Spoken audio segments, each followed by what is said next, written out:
em seus lares o programa Quarta Dimensão na rede tvm.com.br, o canal da maior e melhor cobertura local. Por gentileza do meu neto Ricardo, 81 palestras do YouTube agora estão acessadas também no site. Bastará clicar Getúlio no YouTube, no site, e aparecerão os 81 títulos. Pelos nomes você escolhe um deles e aprecia o tema escolhido. Repito o pedido feito aos meus amigos.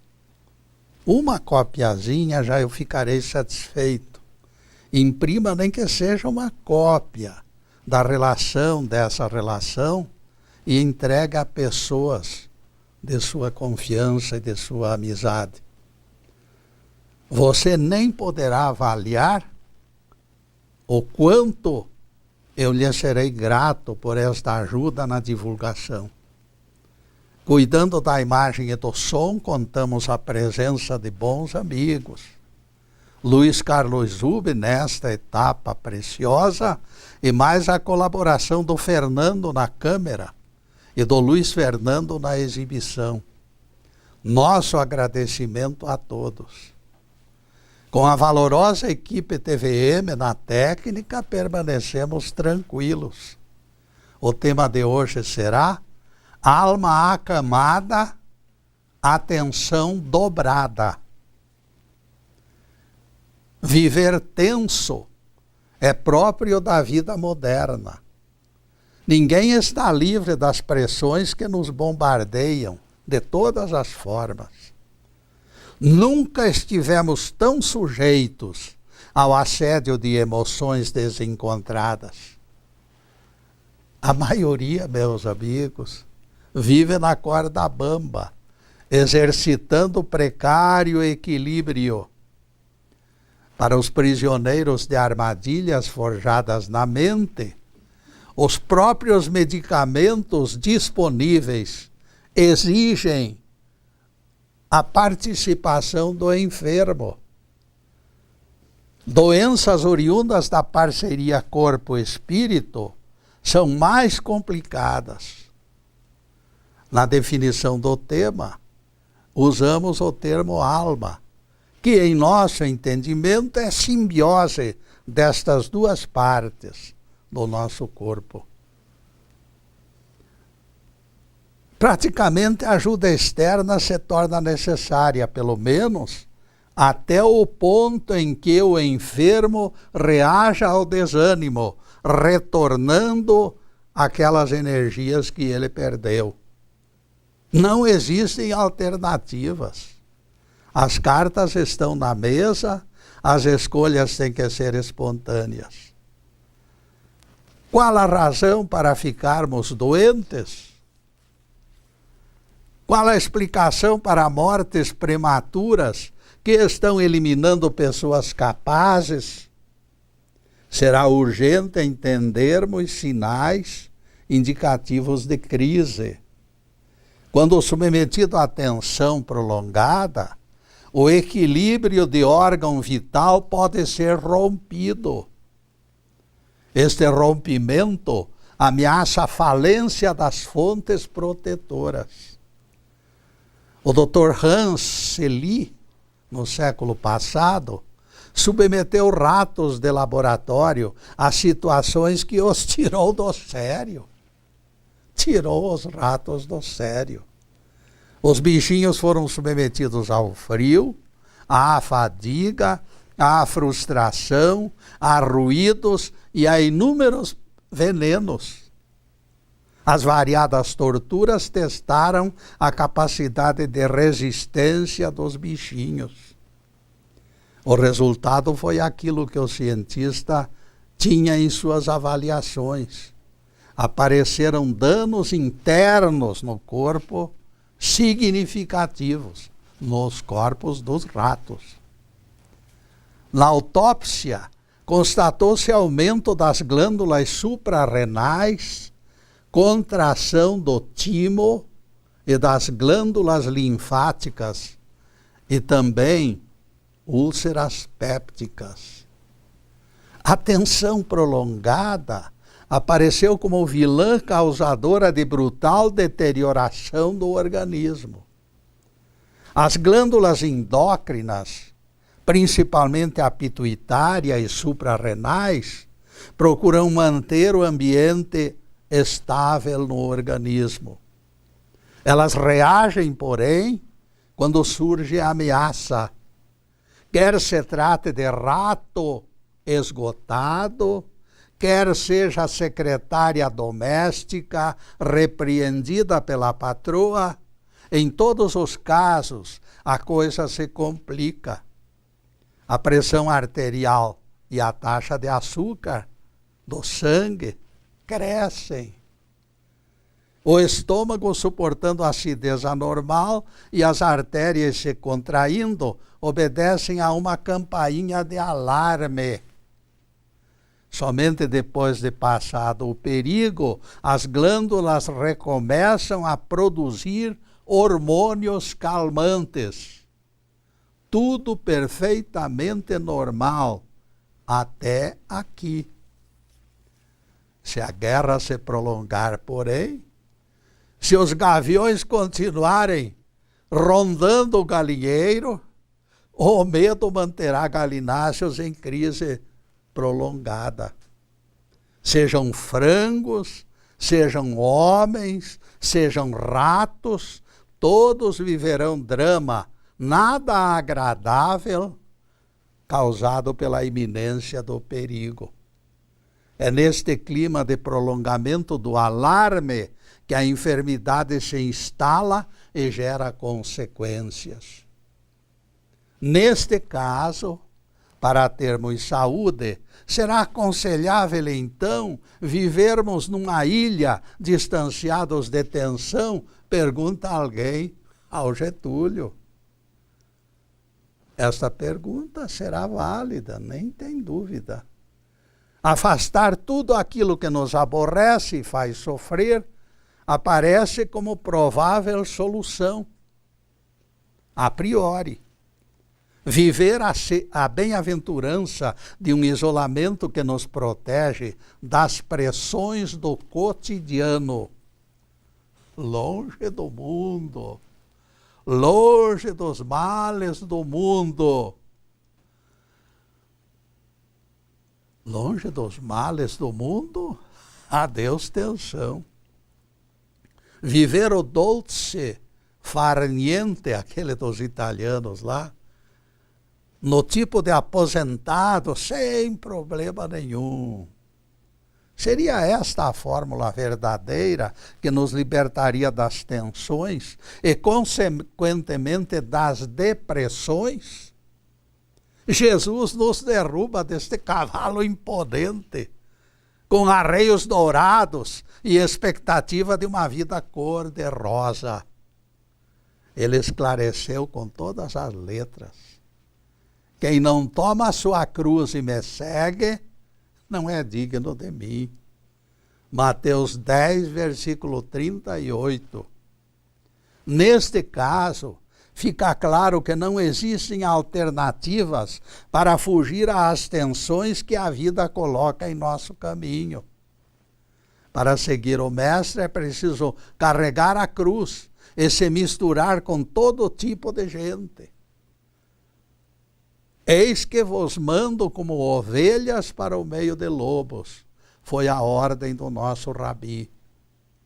Ele deseja a seus filhos no centro nevrálgico do mundo, enfrentando feras e administrando dificuldades. Nosso Rabi não deseja seguidores distanciados do esforço. O Mestre sempre abominou a ociosidade. Já disse alguém que a tensão é o tempero da vida. Vocês suportariam um prato de comida completamente sem sal? Pois a falta de sal na alimentação é semelhante à falta absoluta de tensão em nossas vidas. Deus não costuma nos salvar de problemas. Vejam só, Deus não costuma nos salvar de problemas.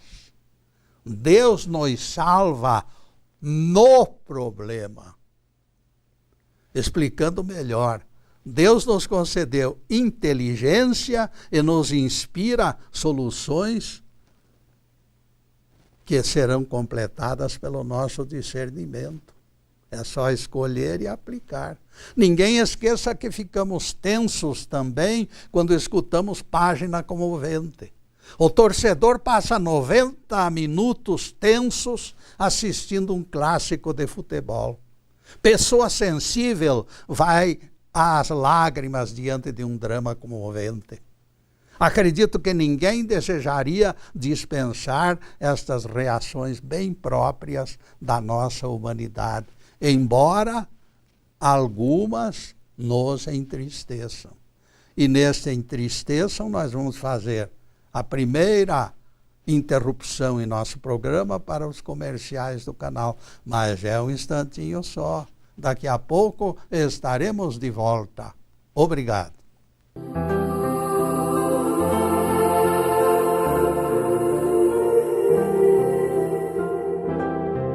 Já estamos no segundo bloco do programa Quarta Dimensão. Por gentileza do Zube, o nosso site está na telinha e convidamos vocês para visitá-lo. Valerá a pena ocupar alguns minutos do seu tempo. A última publicação no site contém uma lista de 81 palestras nossas no YouTube, colocadas pelo nosso amigo Zube. Se você clicar num desses títulos, estará assistindo uma das nossas 81 exposições. O YouTube é feito pelo Zube e o meu neto é o encarregado do meu site, o meu neto Ricardo. E voltaremos ao tema de hoje: alma acamada, atenção dobrada. São emoções que temperam a salada das nossas vidas, embora saibamos que excessiva emotividade pode ser prejudicial. Quando sobra emotividade, quando é demais, tudo que é demais enjoa. Considerando tais pormenores, nós perguntamos: alguém acha certo abolir a tensão por completo? Com certeza a resposta será negativa.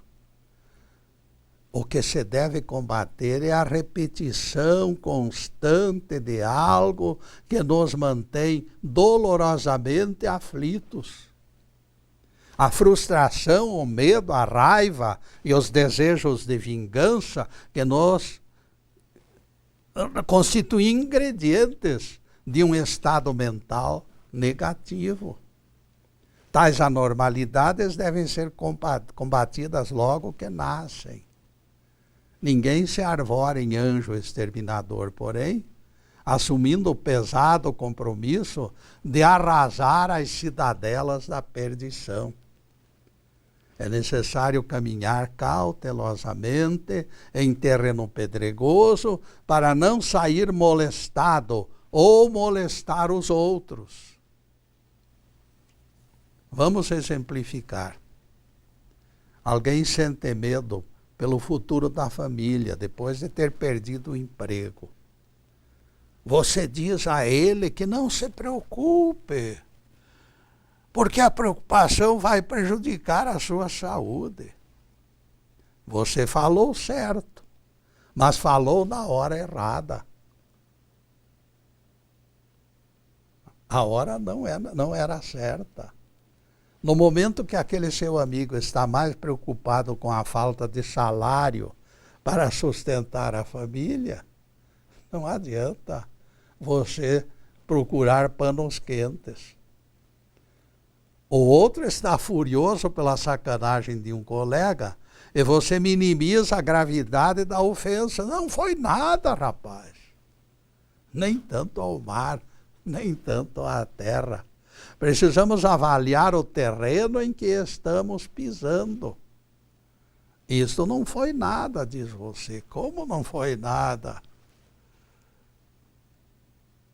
Você se desgasta num momento deste sem proveito algum, agindo na contramão do real sentimento que aquele outro está sentindo. Os afoitos perdem crédito por falta de atenção, por falta de compreensão pelas dores alheias. Não podemos colorir o rosto de alguém e obrigá-lo a sair por aí, expressando estado mental fora da realidade, com pandeiro, tocando pandeiro e gritando e cantando.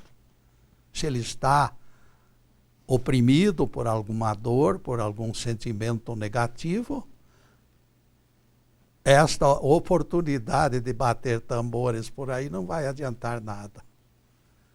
A compaixão, meus caros, exige atencioso intercâmbio com os sofredores. Ao desempregado, prometa colocá-lo em suas orações e repita a ele que Deus é maior que todos os nossos problemas reunidos. Deus é muito maior. A afirmação positiva reduz o peso das provações. Você vai perceber o incentivo que suas palavras desenharão no rosto daquele pobre homem. Para aqueles cuja atenção se tornou incontrolável, será necessária uma estratégia diferente, porque há uns que são realmente bastante comprometidos com a tranquilidade. Eles vão direto e recebem de cara aquele impacto e já viu. Então é necessário que nós falemos com estas pessoas, nós conversemos com elas com franqueza. Isto aí mata, meu irmão. Sua saúde está sendo prejudicada.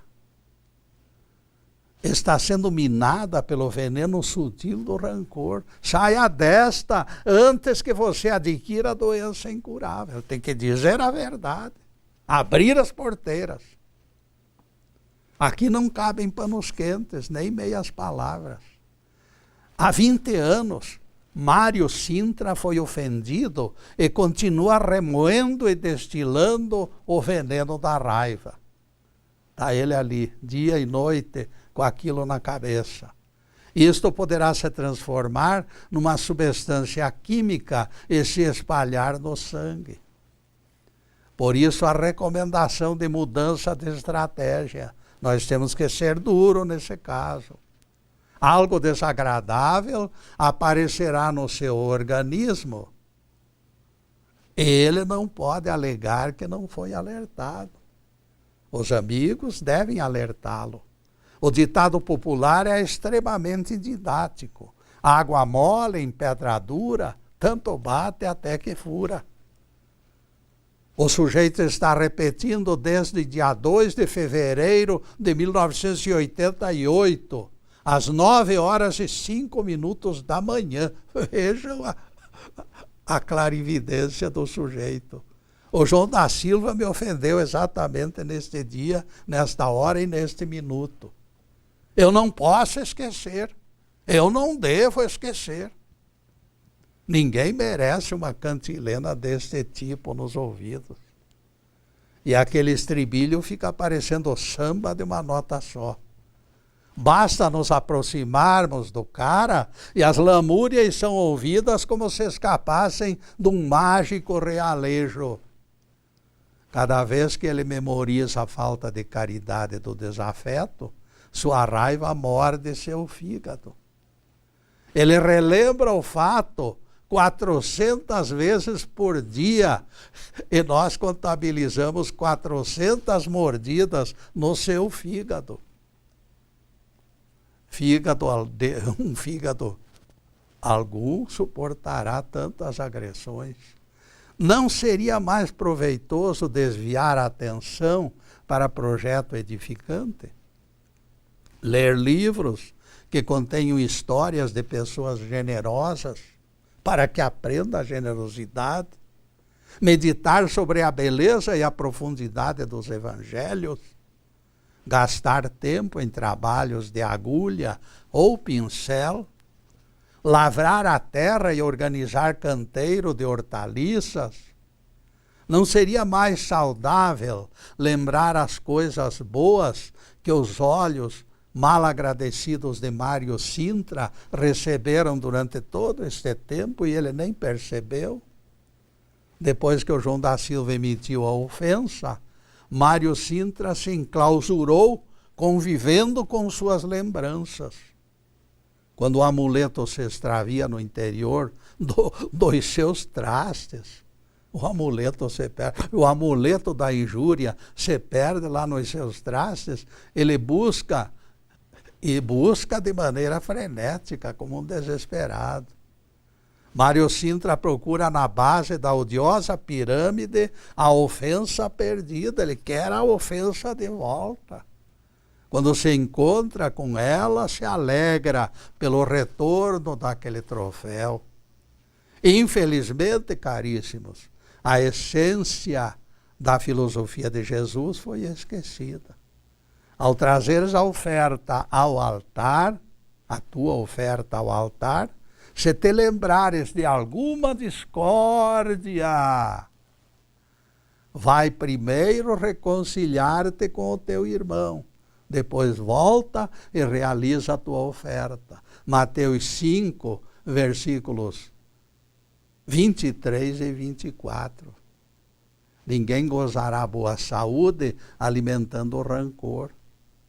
Tuas oferendas e tuas preces ficarão dando voltas no cosmos, sem a menor serventia, como nave espacial enlouquecida no espaço. Somente tu poderás trazê-las de volta. Usando o quê? Usando a maravilhosa estratégia do perdão. Substitua pensamentos críticos e edifique pontes solidárias. Ao usar as mãos, nós descansamos a mente, meus caros. Porção de fadiga melhora o sono e acordamos renovados. Churchill não teve tempo de se martirizar quando perdeu a eleição no auge do prestígio, logo depois da guerra. Ele perdeu a eleição para Anthony Eden. Ele fora o grande estadista vitorioso sobre o nazismo. E de repente se viu deposto pelos eleitores, votaram no outro. Poderia maldizer pelo fracasso, se maldizer, poderia virar contra todo mundo, se voltar contra tudo e todos, considerando-se um injustiçado, um coitadinho, mas ele não fez isso. O líder, ovacionado pelas multidões, perdeu a eleição e tomou o seu rumo e se tornou um grande escritor, porque descreveu a história do seu tempo. E mais, tantas coisas mais que eu poderia dizer aqui. Mas agora eu só vou dizer uma coisa. Nós vamos dar ao Zub a oportunidade de divulgar os comerciais do canal. E depois nós voltaremos aqui e continuaremos conversando sobre esse mesmo tema. Obrigado, meus caros.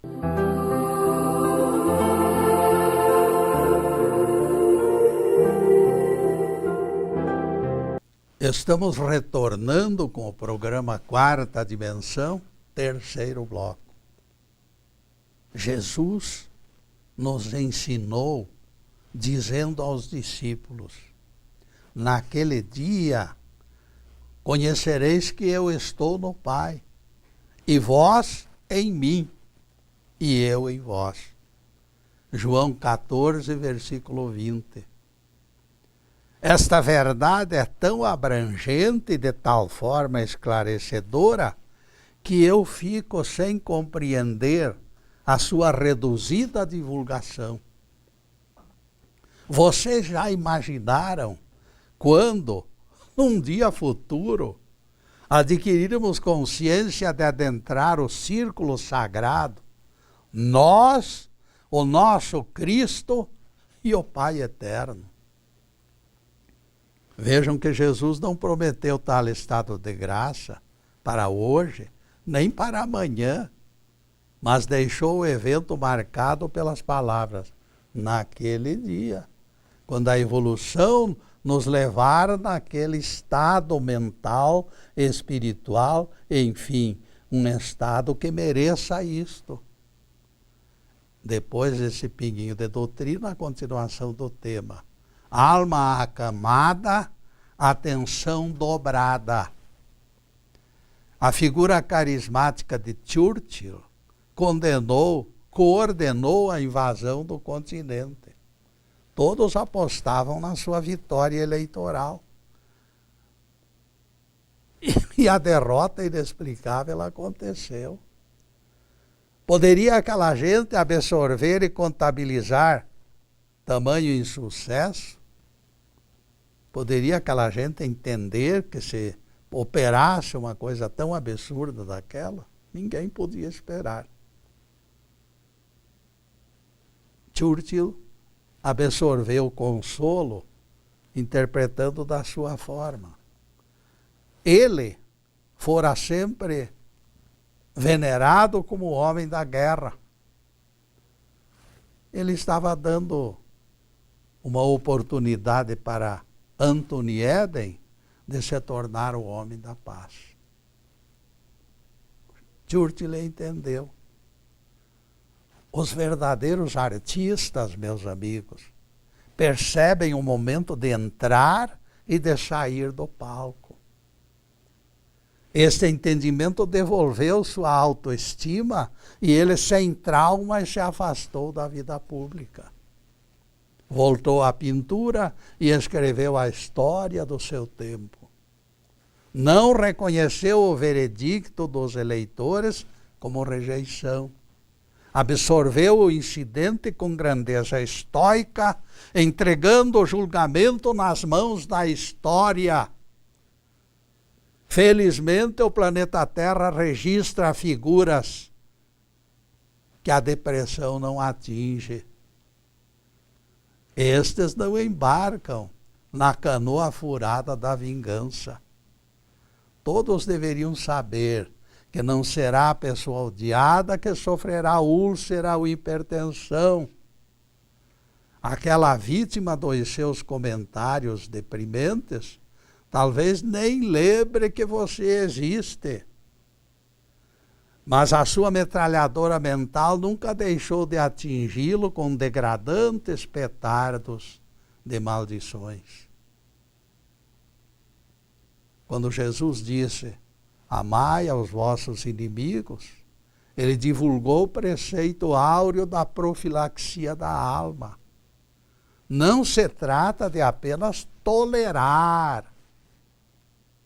Será preciso afastar o peso do ódio em completa varredura, verdadeira limpeza da alma e também do corpo. Quem esquece ultraje corta lembranças amargas e dormirá tranquilo. No meu entendimento, esta é a verdadeira e a única conversão. É aquilo que Jesus declarou para definir com clareza os verdadeiros seguidores. Quem me ama, obedece às minhas palavras. João 14, versículo 15. O corpo que anteontem sofria tensão emocional, depois de perdoar, fica livre, leve e solto. Ademais, esta teimosia de permanecer malhando sobre mágoas pode ser forma virulenta de orgulho.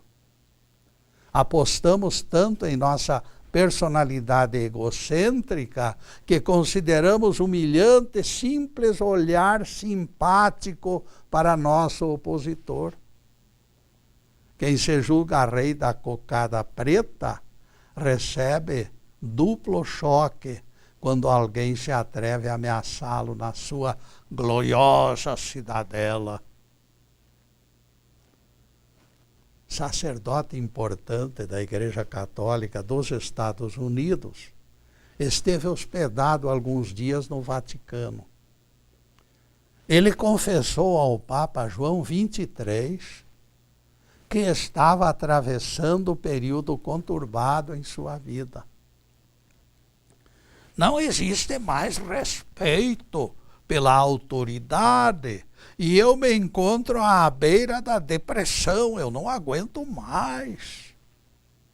Defrontado com 1000 problemas, vivo angustiado pela possibilidade de resolvê-los. Eu não tenho possibilidade, não tenho capacidade para resolver tantos problemas. João 23 olhou o infeliz sorridente e lhe disse: eu também vivi o mesmo drama quando fui eleito Papa, agora recentemente. Era lá no século passado isso. Atravessei longo período sem sossego, explicou João 23. Mas de repente, sonhei. E sabe que aquele sonho me tranquilizou? E ele contou o sonho para o seu colega. Um anjo me apareceu no sonho e me disse: Giovanni, por favor, Giovanni, deixe de se levar tão a sério. Está aí a solução. Nós temos que baixar o facho. Como dizia Chico Anísio, menos. Nós temos que baixar o nosso facho de importante figura e se tornar mais humilde. Pensar que se eu não posso resolver o problema, Deus pode. Entregar a Deus. Quando acordei pela manhã e lembrei as palavras do anjo, não consegui segurar gostosa gargalhada, explicou o Papa João 23. Depois desta lição, ele reduziu suas expectativas e a depressão não mais o ameaçou. Simplesmente ele passou a se preocupar com aquilo que podia solucionar. O resto deixou nas mãos de Deus e não sofreu mais pelo que ultrapassava a sua capacidade. Quando o Dr. Charles Ainsley desembarcou na Guatemala, numa missão, a coisa lá estava feia. Estava feia. Os 3 milhões de habitantes viviam um drama de quase inexistente assistência médica na terceira metade do século XX. 6 crianças em 10 morriam depois do parto. O adulto guatemalteco não chegava aos 50 anos. O Dr. Charles ficou assustado com a situação, mas não se abalou. O hospital que lhe ofereceram, sediado na cidade de Guatemala, parecia mais uma ruína de civilizações antigas. Era uma bagunça completa. A enfermeira Carmen disse para o médico: os problemas são tantos, doutor, que não há o que fazer. Não temos o que fazer aqui. Não existe a menor possibilidade de realizar algo. Falta tudo. Não sabemos por onde começar. E o médico lhe disse sorrindo: menina, você quer ser feliz? Então pare de sofrer com as coisas que não pode modificar. Concentre suas energias no possível. Sempre existirão coisas que podem ser melhoradas. Aposte nelas, menina, e esqueça as impossíveis. Carmen guardou a lição para o resto da vida. e de acréscimo, ainda teve o privilégio de aprender mais com o Dr. Charles Albert Ainsley. Ele mesmo incentivou que o apelidassem de bruxo para ganhar acesso aos índios. Ele próprio incentivou que o pessoal o chamasse de bruxo, para que, como bruxo, ele tivesse mais acesso àquelas classes que acreditavam no feiticeiro da tribo. A tal ponto, a mágica do bruxo foi aceita que bastava um anúncio rápido para que se formassem filas enormes em seu consultório. Afluíam de muito longe grupos com todo tipo de enfermidades. Neste ponto, meus caros, eu me obrigo a declarar que as façanhas deste médico só podem ser explicadas pela assistência divina. O Pai Celestial foi o seu ponto forte para que não desanimasse diante de tantas dificuldades. A resistência de alguém submetido à tensão além das forças só tem um remédio. A pessoa tem que se voltar para o espiritual. E a gratificante constatação ainda leva ao lado místico. Falaremos nisso, continuaremos falando nisso, mas agora nós vamos fazer uma pequena interrupção em nosso programa para os comerciais do canal, mas é um instantinho só. Daqui a pouco estaremos de volta. Obrigado.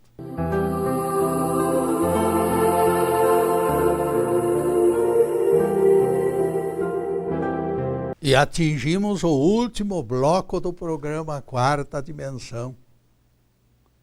O relógio está correndo como cavalo de raça. E nunca esqueçam das tardes de sexta-feira, quando divulgamos páginas do Evangelho e da Bíblia, sem algemas. Em seguida, os últimos questionamentos sobre o assunto de hoje. Alma acamada, atenção dobrada. No substrato de todas as receitas de superação, inspirar-se em Cristo e reconhecer Deus no coração é fórmula insubstituível. A propósito, amigo de Curitiba me contou algo bastante interessante. Eu estava com check-up marcado numa clínica, diz ele, e me preocupava com o tempo que perderia na sala de espera, esperando o médico, sem fazer nada. Por isso comprei livro para aproveitar o tempo.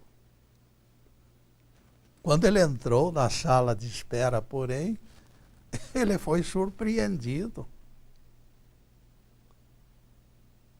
Ao invés de semblantes aborrecidos, se escondendo atrás de revistas e de livros, ele deparou uma animada conversação. Senhora idosa de cabelinhos curtos e brancos, era o centro agradável daquele bate-papo. Quase de imediato, meu amigo Edemundo, bem à vontade, palestrava com todos. Todos palestravam com todos. É uma fraternidade organizada assim de improviso total. As horas passaram, agradáveis e proveitosas. A simpática velhinha havia cedido o seu lugar para todos. Ela estava na vez, dava a vez para outro, por ocasião das consultas. E fez o mesmo quando chegou a vez do Edemundo. Ele não aguentou a curiosidade e perguntou: Senhora, Afinal, qual a razão que ceda a sua vez, esperando para ser atendida no final do expediente? Por que isto? A mulher lhe respondeu: não, eu não sou nem paciente do Dr. Clóvis. Todas as quintas-feiras eu frequento um salão de chá para trocar ideias. Na última quinta-feira do mês, porém, o dinheiro da aposentadoria já se foi. É a razão que eu venho aqui para bater papo de forma grátis. Não pago nada para ninguém. A única coisa que eu tomo é água. Aquela aposentada, meus amigos, vivia longe de tensões. Por quê? Porque ela cultivava o proveitoso intercâmbio, que é o ser humano conversando com o outro. O salão de chá custava mais do que podia pagar naquela última semana do mês. A sala de espera do Dr. Clóvis estava sempre repleta. Naquele lugar jamais faltariam assuntos e ouvintes para distrair uma idosa repleta de sabedoria.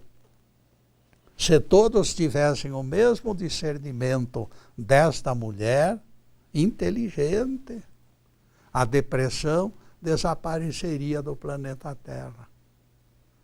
Essa história me fez lembrar alguém que me contestou dia destes, alegando que Jesus deveria seguir o judaísmo, porque ele guardava o sábado. Eu lhe perguntei a razão de afirmativa tão radical. É o Evangelho, disse o meu interlocutor. Jesus frequentava as sinagogas e a sinagoga abria suas portas ou abre suas portas aos sábados.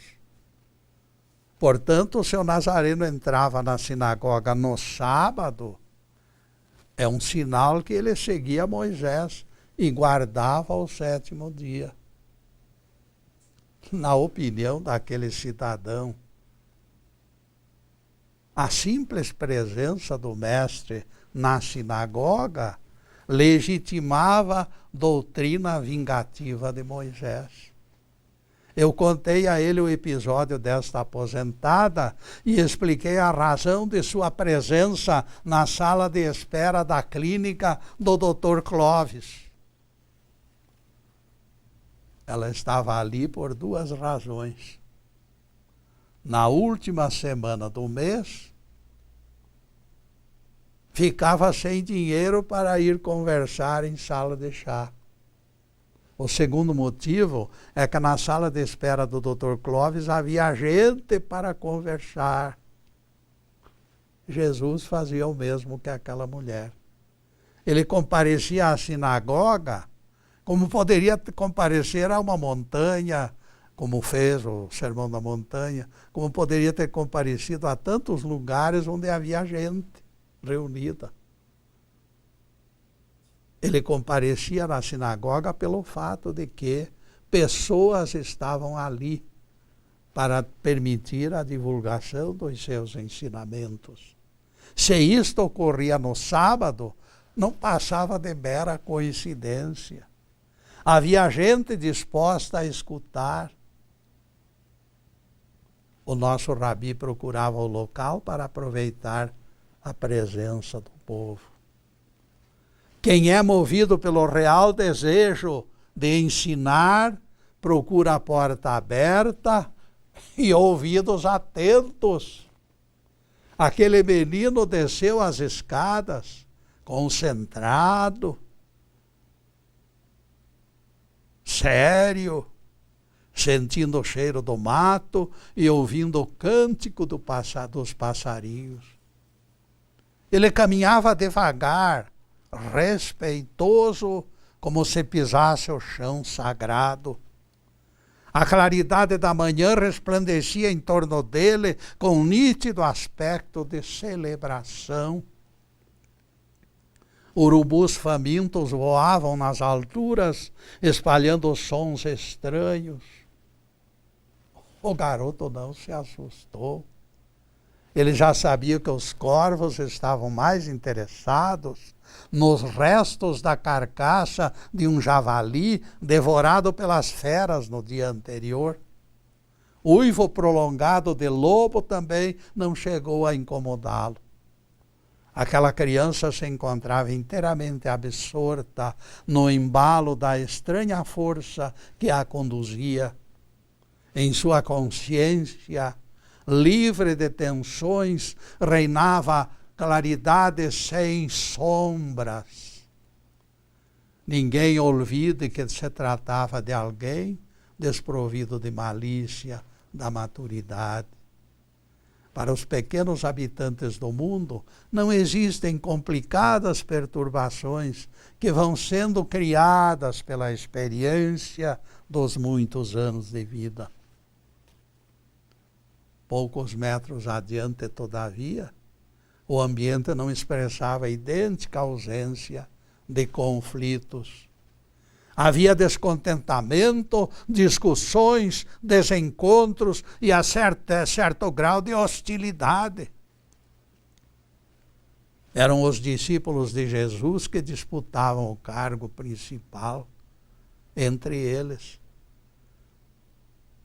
O cargo principal do governo que eles acreditavam que Jesus instalaria dentro de poucos dias na cidade de Jerusalém.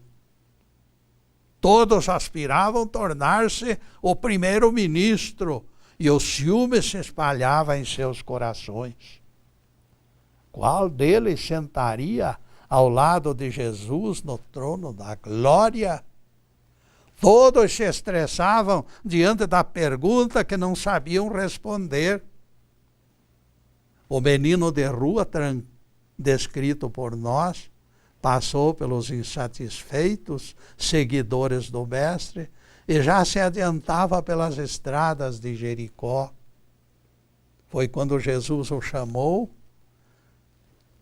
pegou o menino e o colocou no meio deles. E disse a todos: em verdade vos digo, se não vos tornardes como esta criança, de modo algum entrareis no reino dos céus. Mateus 18, versículo 30. Estava definido por essas palavras o grande remédio para os depressivos. Descomplicar é caminho único, senhoras e senhores. Louvado seja Deus. Que o Senhor nos abençoe e nos guarde.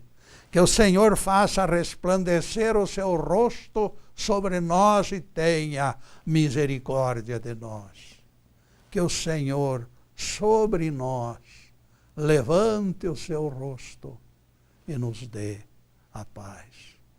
Louvado seja o nosso querido Deus Pai. Louvado seja o santo nome de Jesus, o nosso Cristo. Obrigado a todos, meus amigos, e boa noite.